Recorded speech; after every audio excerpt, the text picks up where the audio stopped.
அஸ்ஸலாமு அலைக்கும். ஒர்க்கிங் உமனுக்கான ஒரு சூப்பரான ஒரு வீடியோ தான் இன்றைக்கி நம்ம பார்க்க போகிறோம். இதில் சொல்லியிருக்க டிப்ஸ் எல்லாமே ஒர்க்கிங் உமனுக்கு மட்டும் இல்லாமல் ஹவுஸ் ஒய்ஃபுமே கூட இதை ஃபாலோ பண்ணலாம். வீட்டு வேலையை மட்டுமே பண்ணுற ஹவுஸ் ஒய்ஃபுக்கே பார்த்தீங்கன்னா சில நேரங்களில் எப்படா வேலையை முடிச்சுட்டு நம்ம உட்காருவோம் அப்படின்ற மாதிரி ஒரு சலுப்பு தட்டிரும். ஆனால் அந்த வேலைக்கு போகிறவங்க வீட்டில் இருக்கிற வேலையும் முடிச்சு வெளியிலையும் முடிச்சு பசங்களை ஹஸ்பண்டை இப்படி எல்லாரையுமே பார்த்து அதுக்கப்புறம் ஃபங்க்ஷன் அட்டன் பண்ணி இந்த மாதிரி நிறைய சூழ்நிலைகளை நம்ம வந்து சந்திக்கிற மாதிரி இருக்கும் அந்த ஒர்க்கிங் உமன்.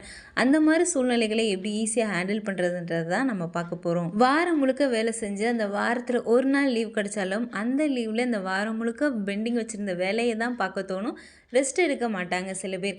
அந்த மாதிரி பண்ணாமல் கொஞ்சம் ஒரு நாளைக்கு உங்கள் எல்லா வேலையுமே ஒதுக்கி வச்சு ரெஸ்ட் எடுங்க. அப்போ தான் வாரம் முழுக்க சுறுசுறுப்பாக வேலைகளை என்ஜாய் பண்ணி நம்மளால் பண்ண முடியும். அந்த லீவு நாட்களில் ரெஸ்ட் எடுக்காமல் நம்ம லீவு நாட்களில் இந்த வேலை செய்யணும், துவைக்கணும், கூட்டணும், இந்த மாதிரி பெரிய பெரிய வேலையெல்லாம் பெண்டிங் வைக்காமல் அன்னன்னைக்கு ஒவ்வொரு நாளும் ஒவ்வொரு வேலையை வந்து நீங்கள் பண்ணி வச்சிட்டிங்க அப்படின்னா அந்த வாரத்து இதில் ரெஸ்ட் எடுக்கிறதுக்கு உங்களுக்கு ஈஸியாக இருக்கும்.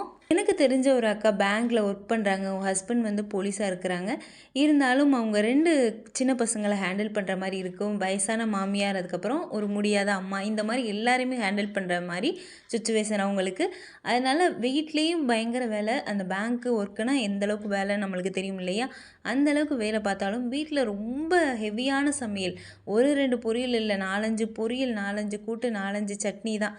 அந்த அளவுக்கு அவங்க வந்து ரொம்ப சுறுசுறுப்பாக 1 மணி நேரத்தில் எல்லா வேலையுமே முடிச்சுட்டு அவங்க ஒரு 9 o'clockலாம் வந்து கிளம்பிடுவாங்க. அந்த மாதிரி பண்ணுறது முக்கியமாக ரொம்ப ரொம்ப தவறு. நம்மளால் இவ்வளோ தூரம் நம்மளால் செய்ய முடியுது அப்படின்னு வரும்போது நம்ம வீட்டில் இருக்கிறவங்களுக்கு இது நம்மளுக்கு கஷ்டமாக இருக்குன்றதே தெரியாமல் போயிடும். அதனால் எந்த அளவுக்கு சிம்பிளாகவும் நம்ம வந்து பழக்கிறோமோ நம்ம ஃபேமிலியும் அதுக்கு தகுந்த மாதிரி அடாப்ட் ஆகிக்கிடுவாங்க. அதனால் ரொம்ப சிம்பிளாக சமையலை வச்சுக்கிறது ரொம்பவே முக்கியம். நிறைய டைமை நம்மளுக்கு மிச்சப்படுத்தி கொடுக்கும். சமையலை சிம்பிளாக முடிக்கிறதுக்கு நிறைய டிப்ஸை நான் சொல்லியிருக்கிறேன். ஆனால் சமையலை மட்டும் ஏன் இவ்வளோ தூரம் நான் அழுத்தமாக சொல்கிறேன் அப்படின்னா, சமையலை சிம்பிளாக முடிக்கும் போது கிச்சனில் பாதி ஒர்க்கு நம்மளுக்கு கம்மியாகும். க்ளீன் பண்ணுற வேலை, பாத்திரங்கள் கழுவுற வேலை, இந்த மாதிரி எல்லா ஒர்க்குமே கம்மியாகும் போது நம்மளுக்கு நிறைய டைம் கிடைக்கும். க்ளீன் பண்ணுறது கூட அவ்வளோ டைம் இருக்காது. ஆனால் அந்த சமைக்கிறத ரொம்ப சிம்பிளாக வச்சுக்கும் போது நம்மளுக்கு ரொம்ப ரொம்ப டைம் மிச்சமாகும். சில நேரங்களில் நம்ம ஒன் பாட் ரைஸாக கூட செய்யலாம். கேரட் சாதம், பீட்ரூட் சாதம், இந்த மாதிரி ஒன் பாட் ரைஸாக வந்து செஞ்சு வச்சு அது கொஞ்சம் ஹெல்த்தியும் கூட, ரொம்ப ஈஸியாக வேலை முடிச்சிடும், பாத்திரம் அதிகமாக சேராது. அதனால் ஒன் பாட் ரைஸை பெரும்பாலும் வந்து நீங்கள் அந்த லஞ்சில் வந்து ஈடுபடுத்திக்கோங்க. பெரும்பாலும் பிரேக்ஃபாஸ்ட்டு, லஞ்சு இதை 2யுமே ஒரே டைமில் செஞ்சு பாருங்கள். அது மேக்ஸிமம் வந்து ஒர்க்கிங் உமன் வந்து 2யுமே ஒரே டைமில் செய்கிற மாதிரியான சுச்சுவேஷன் தான் வரும். அப்படி இருக்கும் போது நம்ம வந்து ரொம்ப சிம்பிளாக வந்து வச்சுக்கலாம். காலையில் ஒரு சாம்பார் வைக்கிறோம் அப்படின்னா அதையே தோசைக்கு ஊற்றிட்டு மத்தியானம் வந்து லஞ்சுக்கும் பண்ணுற மாதிரி பண்ணலாம். இல்லை சப்பாத்தி பண்ணுறோம் அப்படின்னா சில பேர் வந்து மத்தியானமே வந்து சப்பாத்தி வந்து சாப்பிடுவாங்க இல்லையா? அந்த மாதிரி சேர்த்து சப்பாத்தி மாவு பிணைஞ்சு நம்ம வந்து யூஸ் பண்ணிக்கலாம். எல்லாத்தையும் வீட்டில் தான் ப்ரிப்பேர் பண்ணுவேன் அப்படின்னு இல்லாமல் சில விஷயங்களை கடையில் வாங்கி நம்ம வந்து யூஸ் பண்ணிக்கலாம். உதாரணத்துக்கு கேக் பண்ணுறதுலாம் பார்த்திங்கன்னா பெரிய வேலை. அதுக்குன்னு வந்து நிறைய ஆயில், நிறைய கலர், இந்த மாதிரி நிறைய விஷயங்களை சேர்த்தா தான் அந்த கேக்குன்றதே வரும். கேக்கு பண்ணுற ப்ரிப்பரேஷன்லாம் பார்த்திங்க அப்படின்னா அதில் சேர்த்துருக்க இன்க்ரீடியண்ட்டில் மேக்ஸிமம் அதில் பாதியாவது ஆயில் சேர்த்தா தான் நம்மளுக்கு அந்த கேக் வந்து சாஃப்டாக வரும். அந்த கேக்கை வந்து ரெகுலராக நம்ம வீட்டில் செய்யும்போது அதிகமான குவான்டிட்டியில் செய்வோம். அதனால் அதை வந்து அவாய்ட் பண்ணிட்டோம் அப்படின்னா நம்ம கடையில் வாங்கும்போது நம்மளுக்கு வேலையும் கம்மியாகும். அதே சமயம் நம்மளுக்கு அந்த அடிக்கடி சாப்பிடாத மாதிரி இருக்கும். அது கொஞ்சம் ஹெல்த்திக்குமே நல்லது. இந்த கேக் பண்ணும் போதெல்லாம் நிறைய பாத்திரங்கள் சேரும். அதே மாதிரி நிறைய மசாலாக்கள்லாம் இருக்குது இல்லையா? அந்த மசாலாக்கள்லாம் நிறைய பேர் வீட்டில் அரைச்சா தான் பெஸ்ட்டாக இருக்கும்னு நினைக்காம சில மசாலாக்களை வீட்டில் அரைக்கலாம். சில மசாலாக்களை நீங்கள் கடையில் கொடுத்து அல்லது யார்கிட்டையாவது வந்து கொடுத்து நீங்கள் வந்து வேலையை வந்து வாங்கலாம். மணி கொடுத்து அந்த மாதிரி நீங்கள் வந்து ப்ரிப்பேர் பண்ணி யூஸ் பண்ணிக்கலாம். நீங்களே எல்லா வேலைகளையுமே ஈடுபடாமல் இருக்கிறதுக்கு. நான் ஆல்ரெடி ஒரு அக்காவை பற்றி சொல்லியிருந்தேன் இல்லையா? பேங்க்கில் ஒர்க் பண்ணுறாங்க. அவங்க வீட்டில் இருக்கிற யார்கிட்டையுமே ஹெல்ப்பே கேட்க மாட்டாங்க. அவங்க வீட்டில் இருக்கிறவங்க எல்லாருமே கெட்டவங்க அந்த மாதிரி சொல்ல வரல. இவங்க வந்து அவங்க அப்படியே பழகி அந்த வீட்டோட வேலைகள் எல்லாமே இவங்களே வந்து செய்கிறாங்க. அதனால் வீட்டில் இருக்கிறவங்களுக்குமே அது வந்து கஷ்டன்றதே தெரியாது. இவங்க வந்து ஈஸியாக பண்ணிடுவாங்க, நம்ம பண்ணுறதுக்கு லேட் ஆகும் அப்படின்ற அவங்க மைண்ட் தாட்டே அவங்களுக்கு வந்துருச்சு.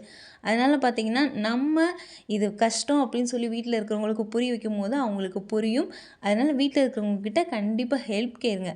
ஒரு சின்ன சின்ன ஹெல்ப்பாக இருக்கலாம். ஒரு வாட்டர் பாட்டிலில் தண்ணி பிடிக்கிறது, ஒரு வெங்காயம் உரித்து தர்றது, இந்த மாதிரி தேங்காய் திருவுறது, இந்த மாதிரி சின்ன சின்ன வேலைகளை உட்காந்துட்டே பண்ணுறத நீங்கள் ஃபேமிலி மெம்பர்ஸ்கிட்ட நீங்கள் வந்து ஹெல்ப் கேட்டிங்க அப்படின்னா ரொம்ப ரொம்ப உங்களுக்கு வந்து அந்த டைமில் ஈஸியாக இருக்கும். இது வந்து நாளடைவில் ஃபஸ்ட் எடுத்தோடனே நம்மளுக்கு பழகிறதுக்கு கொஞ்சம் கஷ்டமாக தான் இருக்கும். இப்போ எங்கள் வீட்லேயுமே பார்த்தீங்கன்னா, எங்கள் வீட்டில் யாருக்குமே வேலை செஞ்சு பழக்கம் இல்லை. ஹஸ்பண்டுக்கும் பசங்களுக்கு இந்த மாதிரி. ஆனால் எனக்கு நான் ஹவுஸ் ஒய்ஃபாக இருந்தாலும் கூட எனக்கு இந்த யூடியூப் ஒர்க் இருக்குது. இருந்தாலும் வீட்லேயுமே நிறைய ஒர்க் இருக்குன்றனால நான் வந்து பசங்கக்கிட்டேயும் ஹஸ்பண்ட்கிட்டேயுமே வந்து ஹெல்ப் கேட்பேன். ஒரு உதாரணத்துக்கு ஒரு வெங்காயம் உரிக்கிறது வந்து கையில் ஒரு சின்ன அலர்ஜி ஆயிடுச்சுன்னு ஹஸ்பண்ட் வந்து உரித்து கொடுத்துட்ருந்தாங்க.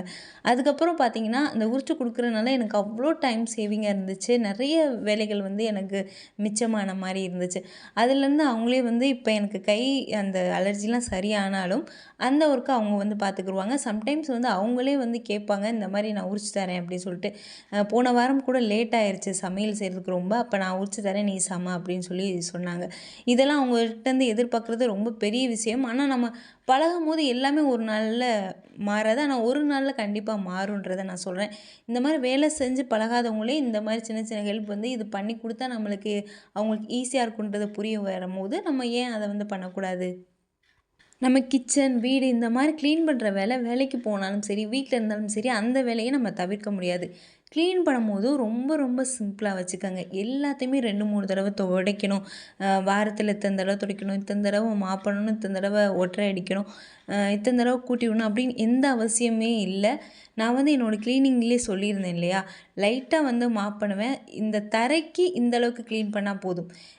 இப்போ இப்போ சாப்பிட்ற சாப்பாடு அந்த பிளேட்டை வந்து நல்லா வாஷ் பண்ணணும், அது ரொம்ப முக்கியம். அதே இது இந்த தரையை போட்டு ரொம்ப 4, 5 தடவை துடைக்கணும்னு தேவையில்ல. 2 டைம் துடைச்சாலே போதும். அந்தளவுக்கு க்ளீனிங் போதும். அதே மாதிரி பாத்ரூம் வந்து ஒரு நாளைக்கு ஒரு தடவை க்ளீன் பண்ணாலே போதும்.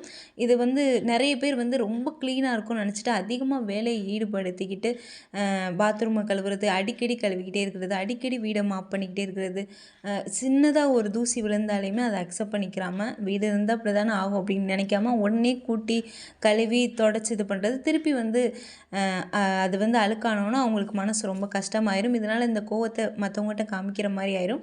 அதனால் ஃபஸ்ட்டு வெளியில் போய் வேலை பார்க்குறவங்களுக்கு வீடு வந்து கொஞ்சம் வந்து இதாக தான் இருக்கும். ஆனால் அதை வந்து நம்ம மேனேஜ் பண்ணி நம்ம சிம்பிளாக நம்மளோட க்ளீனிங்கை வச்சுக்கும் போது அந்த க்ளீனிங்கையும் ரெகுலராக பண்ண மாதிரி இருக்கும்.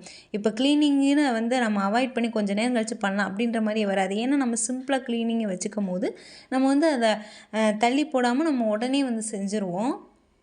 க்ளீன் பண்ணும்போது ஃபஸ்ட்டெல்லாம் கீழே நிறைய திங்ஸ் இருக்கும். அந்த திங்ஸ் எல்லாத்தையும் எடுத்து வச்சு க்ளீன் பண்ணோம் அப்படின்னா பெரிய ஒரு மலைப்பாக இருக்கும். அதே வேலைக்கு போகிறவங்களுக்கு எவ்வளோ ஒரு டென்ஷனாக இருக்கும். சாதாரணமாக கூட்டி மாப் பண்ணுறதுக்கும் கீழே ஃபுல்லாக தரை ஃபுல்லாக உங்களுக்கு திங்ஸ் இருக்குது, அந்த திங்ஸை ஃபுல்லாக எடுத்து வச்சுட்டு அதுக்கப்புறம் கூட்டி மாப் பண்ணணும் அப்படின்னா எவ்வளோ டபுள் வேலையாக தானே இருக்கும். அதனால் முடிஞ்ச அளவுக்கு நம்மளுக்கு தரையில் பொருள் வருது அப்படின்னாலே நம்ம வீட்டில் தேவைக்கு அதிகமான பொருள் இருக்குதுன்னு அர்த்தம். அதனால் ஒவ்வொரு டைம் நீங்கள் க்ளீன் பண்ணும் போதும் குப்பை மட்டும் தூக்கி போடாமல் வீட்டில் இருக்கிற தேவையில்லாத பொருட்களையும் தூக்கி போட்டுகிட்டே வரும்போது உங்களுக்கு ஆட்டோமேட்டிக்காக பொருள் வந்து கொஞ்சம் கொஞ்சமாக கம்மியாகிக்கிட்டே வரும். கம்மியாக நம்மளோட க்ளீனிங் வேலைகளே ரொம்ப ரொம்ப குறையும். துணி மடிக்கிறது கம்மியாகும், அதுக்கப்புறம் துணி துவைக்கிற நேரங்கள் கம்மியாகும், அதுக்கப்புறம் பார்த்திங்கன்னா பாத்திரம் அதிகமாக சேர்றது வந்து கம்மியாகும்.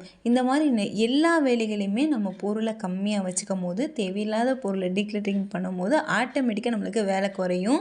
சில நேரங்களில் உடம்பு முடியாமல் போகலாம். அது ஹவுஸ் ஒய்ஃபாக இருக்கட்டும், வெளியில் போய் வேலை பார்க்குறவங்க யாருக்காக இருந்தாலும் உடம்பு முடியாத நாட்களில் கடையில் வாங்கி சாப்பிடுவாங்க. அந்த கடையில் வாங்கி சாப்பிடும் போது சில பேர் அடிக்கடி வாங்குவாங்க, சில பேர் ரேராக வாங்குவாங்க, அவங்கவுங்களோட சூழ்நிலைகளை பொறுத்து. அந்த மாதிரி கடையில் வாங்கி சாப்பிட்றத எந்த ஒரு கில்ட்டியும் பட வேணாம். 1 நாள் 2 நாள் கடையில் வாங்கி சாப்பிட்டுட்டு நம்ம அந்த நாள் வந்து ரெஸ்ட் எடுக்கிறது வந்து எந்த தப்பும் இல்லை. நம்ம கடையில் வாங்கி சாப்பிட்டுட்டு அந்த நாள் ஃபுல்லாக வந்து ஏதோ ஒரு க்ளீனிங் வேலையை வந்து பண்ணுவோம். சில நேரங்களில் அந்த க்ளீனிங் வேலையே இல்லை, எந்த வேலையும் இல்லை, எனக்கு இன்றைக்கி லஞ்சை வந்து ப்ரிப்பேர் பண்ண வேணாம், இன்றைக்கி கடையில் வாங்கி சாப்பிட்டு நான் வந்து ரெஸ்ட் எடுக்கும் அப்படி தோணுச்சுன்னா தாராளமாக எந்த கில்ட்டியும் இல்லாமல் நீங்கள் வந்து அதை பண்ணலாம். இதை வேலைக்கு போகிறவங்க மட்டும் இல்லை, ஹவுஸ் ஒய்ஃபுமே பண்ணலாம். இதனால் மூடு வந்து அப்படியே நம்மளுக்கு நல்லா சேஞ்ச் ஆகும், ரொம்ப ஃப்ரெஷ்ஷாக இருக்கும். இன்றைக்கி நம்மளுக்கு சமையல் வேலை இல்லை அப்படின்னு நம்மளுக்கு மைண்டு எல்லாம் தோணுன பின்னாடி வெளியில் போய் நல்லா ஊர் சுற்றினா தான் இல்லை நம்மளுக்கு பிடிச்ச மாதிரி நிறைய ஷாப்பிங் பண்ணால் தான் நம்மளுக்கு நிறைய ஹாப்பி வரணும் இல்லை. இந்த மாதிரி சின்ன சின்ன விஷயங்களுக்கு நம்ம செலவு பண்ணி நம்ம ரெஸ்ட் எடுக்கும் போது நம்ம வருஷம் ஃபுல்லாக நம்ம உழைக்கிற நம்மளுக்கு கொஞ்சம் ரெஸ்ட்டு கொடுக்கும் போது கொஞ்சம் ஹாப்பினஸ் கொடுக்கும் போது அதை ஃபுல்லாக நம்ம சலிப்பு தட்டாமல் வருஷம் ஃபுல்லாக வேலை பார்க்குறதுக்கு ரொம்ப வசதியாக இருக்கும். ரெகுலராக கடையில் சாப்பிட்றது யாருக்குமே பிடிக்காது.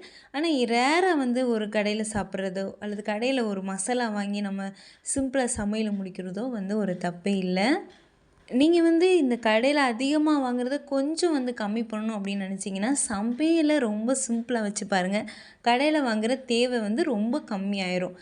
ரொம்ப சிம்பிளாக நம்ம வீட்டுக்கு தகுந்த மாதிரி கரெக்டாக பிளான் பண்ணி சமைக்கும் போது ரொம்ப ரொம்ப ஈஸியாக வேலை முடியும். அதே மாதிரி வீட்டில் இருக்கிறவங்க சரி வெளியில் இருந்தாலும் யாராக இருந்தாலும் வீட்டுக்கு தேவையான நம்மளுக்கு ரொம்ப கொஞ்சம் யூஸ்ஃபுல்லான ஒரு திங்ஸை நம்ம இன்வெஸ்ட்மெண்ட் பண்ணுறதுனால அதனால நம்மளுக்கு வேலை குறையும் அப்படின்னா கண்டிப்பாக அதில் ஒரு முதலீடு பண்ணலாம். உதாரணத்துக்கு என்னோடய ஜோடியாக் மிக்சிலாம் இருக்கு இல்லையா, அதெல்லாம் இந்த மாதிரி காய்கறி திருவுறதுக்கெலாம் ரொம்ப ரொம்ப யூஸாக இருக்கும். கீரையெல்லாம் நான் டெய்லி வாங்குவேன்னா கீரையை கட் பண்ணுறதுக்கு ரொம்ப ரொம்ப யூஸாக இருக்கும். இப்போ சமைச்சிட்ருக்க ட்ரைப்ளே கடாய் எல்லாமே சமைக்கிறதுக்கு ஈவனாக குக் ஆகும். க்ளீன் பண்ணுறதுக்கு ரொம்ப ஈஸியாக இருக்கும். இதில் சமைக்கிறது ஈய பாத்திரங்கள் நான்ஸ்டிக்கை விட கொஞ்சம் ஹெல்த்தியும் கூட. அதனால் இந்த மாதிரி சில பொருட்களில் நம்ம நிறைய ஸ்பெண்ட் பண்ணி நம்ம வேலைகளை ஈஸியாக்கிக்கலாம். அவ்வளோதான். இதே மாதிரி நிறைய யூஸ்ஃபுல் வீடியோஸ் நம்ம சேனல் நிறைய வரப்போகுது. எல்லாத்தையும் மிஸ் பண்ணாமல் பார்த்துட்டே இருக்கோம்னா யாசின் அனுஃப் சேனலை சப்ஸ்கிரைப் பண்ணுங்கள். நான் போகிற ஒவ்வொரு வீடியோவும் உங்கள் மொபைலுக்கே தேடி வந்துடும்.